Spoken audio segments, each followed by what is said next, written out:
You need to stop doing what you are doing right now and implement these 5 things into your Football Manager save. I have reviewed every single save from the FIFAe World Cup featuring Football Manager to come up with a list of things that you could do to be more successful in your save. Kicking things off, this one will come as no surprise. The best formation that you can use in Football Manager is a 4-2-3-1.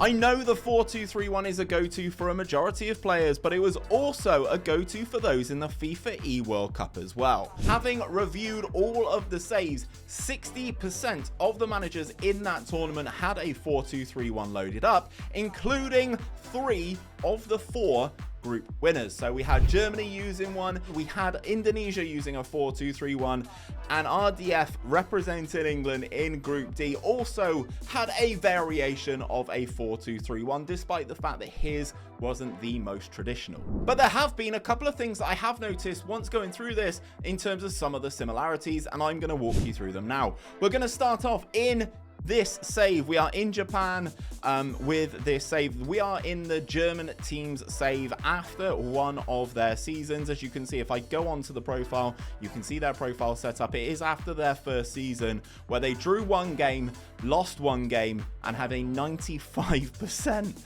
win ratio. It is absolutely astronomical. They won the J League absolutely convincingly, and they are absolutely killing it. Now, we are saying about their 4-2-3-1, whilst theirs is slightly different, which I actually quite like compared to some of the others, you will start to notice a couple of trends. So, first and foremost is the fact that these are 2 defensive midfielders. These are not central midfielders.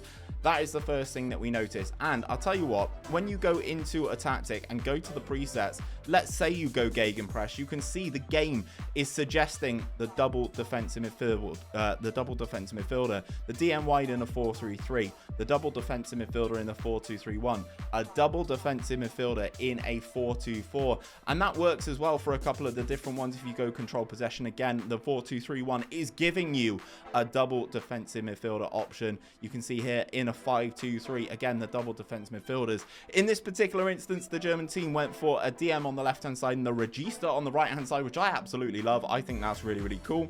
The next thing that we have noticed is that the inside forward is the best role for the wing play. Now, some of the teams had these guys on support functions, some of them had them on attack function, but the most commonality out of those teams that did use the 4-2-3-1 was that these are inside forwards. And then the final one is the fact that these fullbacks or wingbacks are set to attacking, the idea being that the wide players are set to sit narrower so that they do occupy this type of position here, very similar to what RDF had set up anyway in his tactic. But then the wingbacks or the fullbacks on attack duty really do allow that width and really do create those overloads in those wide areas. So maybe this is something that you can implement into your save as well. And what I will also save, their tactical familiarity. This is outstanding and something you don't see enough of in Football Manager, so I'll give you an extra one here.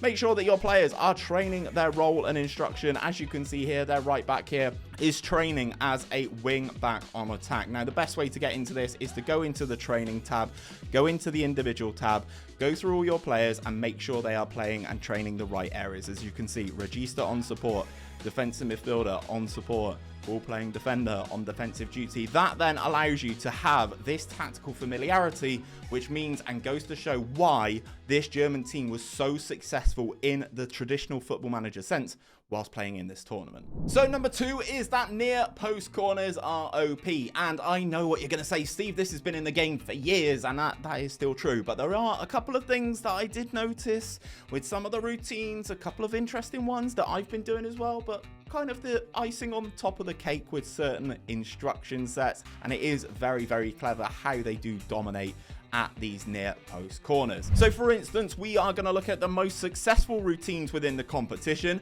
as Work the Spaces centre-backs clocked up a disgusting 94 goals in just 3 seasons that he played. Now, this is Jack's routine on screen right now. You can kind of copy it yourself if you need to, but I'm going to tell you what is working and why it's working. So first and foremost, guys, some of the things you need to look at in the creators section. The first player is set to come short. Now what this does, it puts this player here in the match engine, and that usually drags one of the near post defenders out to this person, and then you deliver the in swinging corner aiming for that near post. Okay, so that is step one. Step two is this player here within the box threats. They are set to mark the keeper. So this is B1, and you can see them stood here in front of the keeper. What this does is it restricts the goalkeeper at the downside, and sometimes this does happen. They get flagged offside. But it does prevent the goalkeeper from moving a lot and actually coming and claiming these deliveries, again freeing things up for the near post. Thing number three that I noticed is that we have A2 and A3, these guys here, which are technically going to be big defenders. So if we have a look here, you can see on this side we have 25 and 99. So we have Victor Gyökeres out here and Goncalo Inacio.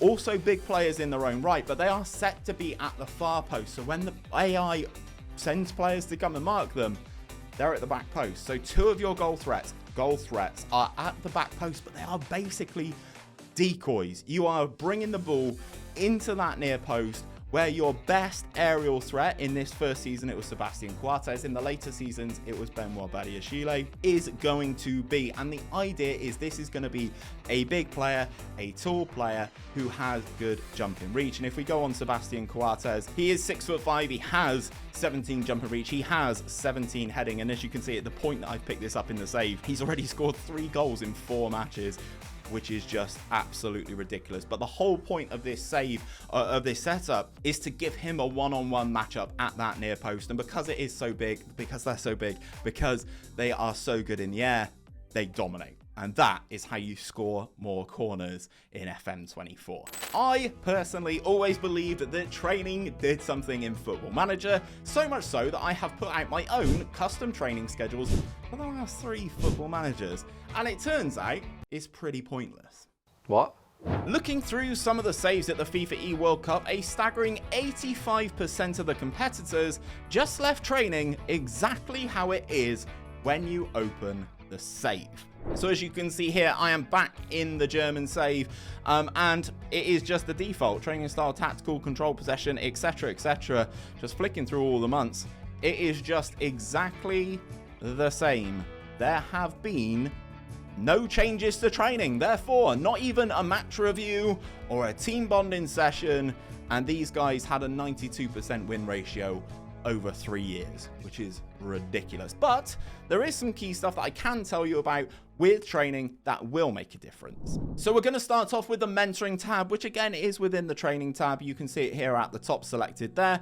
A majority of our competitors did have a mentoring group set up, as you can see here, but to save yourself time rather than doing it manually, just hit the ask assistant to assign, just hit yes. It kind of keeps that up to date. You will get email notifications basically saying that something is imbalanced if a player leaves or something like that. That is absolutely fine. Make sure you go back in, just ask your assistant to assign and continue to make sure the groups are balanced. This will work really, really nicely and does help with mentoring specific young players. As you can see here, Jackson Irvine is a professional. It helps with that personality. He's got a significant impact on this group, which is great, and it is also helping some of our other players. And then in this particular instance, you can see we've got a 19-year-old here who is going to get significant effect from 𝘼𝙗𝙕 is how I'm probably butchering this guy's name. He is the team leader of the group as well. When you look at the hierarchy, that is of vital importance. But the one that I have noticed the most, and I've gone back to the German save for this, is the rest tab here. Now, I picked this up. This is something that I was discussing with GYR after the data update, the winter data update. It seemed like players were getting more and more exhausted, and I've been starting to recommend this to people in Discord, in my Twitch streams, going into the rest tab and changing some of these settings. And this is actually what the Germans have done. This was an actual extreme. This was further than I have ever gone with it. But changing these settings up here based upon your player's current condition. So you can see you can have no pitch or gym work, half intensity, normal intensity, or double intensity. What the Germans have done in this instance is set the first 4 of these to no pitch or gym work. So you can see even when they are on good condition, they're not doing any training. And when they are at full intensity and full conditioning in terms of their physical abilities, half intensity in terms of the training, which is very, very interesting. All of this has been set to leave it as their conditioning. So as you can see, if I were to alter this one, no pitch or gym work, it goes to automatic. If you go to here, half intensity, because most of the squad are in a good capacity themselves already. But basically what it does is after a game, it looks at all the condition of all your players and assesses it based upon this schedule. So not only does the actual individual thing of what you're doing make no difference, this is why they've reduced it, and hopefully they have saved themselves some injuries, because when we look at their tactic was pretty intense. As you can see here, it is quite high. So making sure that these players are fit and ready to rest and fight and compete on all of these different levels is exactly why you alter that rest tab. And whilst it seems like customizing your training routines actually has no impact on what you can do at a football club, it seems like appointing staff is something that has a massive impact. Seeing this screen is one of the best feelings in Football Manager, knowing that you have the best staff in the division, but it doesn't have to stop there. You can go even deeper if you like. Now, we are going to look at this save right here. This is the Indonesian team. I've pulled up their save from after the end of season number 2. So you can see they have the highest in the League of Portugal, apart from goalkeeper handling, the best staff in the division. They also have really good scouts and stuff like that as well. I would personally try and get another physio through the door, but these guys won the World Championship, so I'm not going to say anything to them. But what you can do with them is to go back into the training tab. I swear a lot of people don't use this tab. And then go on to the coaches section here. This screen, let me know first and foremost down in the comment section if you've ever been on this screen and what you've done with it. Because basically what you can see here is it assesses how good your coaches are at delivering these particular sessions. Now, if we have a look at, let's say, our goalkeeper handling and distribution, actually said we weren't the best in the league, but we've got a coach who's got a 5-star ability to deliver these types of sessions, which is led by this guy, and you can see why. He has 20 for goalkeeping handling. The game is trying to tell you what these coaches need, right? So they need determination, level of discipline, and motivating, along with the goalkeeping coaching ones, and he has a 20 in handling. So you can see he is delivering a 5-star session. However, someone like Mr. Brian Kidd, for instance, he has got a 3.5 star for delivering a defending technical session. And we've also got the same for our set piece coaches here, Mr. Carlos. Again, that is probably because his set pieces isn't at 20, and then we have 15, 14, and 12 for these respective attributes here in his mental section, and then a 5 for a tactical knowledge. So you would be able to find a better set piece coach than this guy, and that would obviously bump that up. But what you can do is you can click this button here, which I just did there, the edit coach assignments section, which brings up the individual coach responsibilities. Now, you can remove absolutely all of these and then start to assigning them yourself, but you can also need to take into consideration a couple of things. So you have, first and foremost, the under 23s coaches. They will appear here as well. I personally use them to balance the workloads, and you can see the coach's workload along the bottom. You are aiming to have light in all of these areas, in my opinion. So for instance, if I remove all of them as well, and we take a look at 𝘼𝙗𝙤𝙪 profile as well, the manager, he's got 20 for attacking, 20 for tactical and stuff like this. He's got pretty good stuff over this side as well. Probably would have bumped up his determination and stuff like that a little bit as well, you know.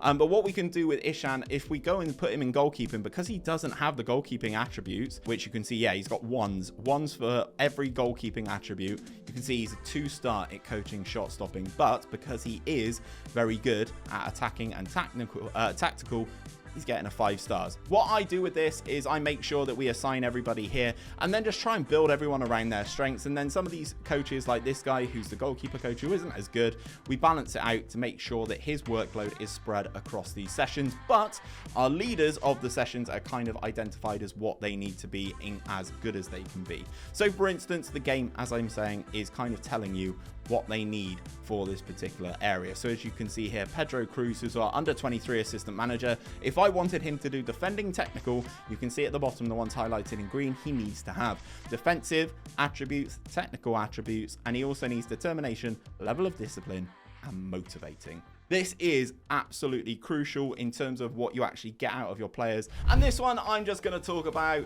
It is that actually playing the game is better than simulating the game. Now, I was a firm believer, as I make content on the game, simulating through season by season. This is going to come as a bit hypocritical, but playing the game is the best way to do it. Obviously, we saw these 20 competitors go at it. 3 seasons.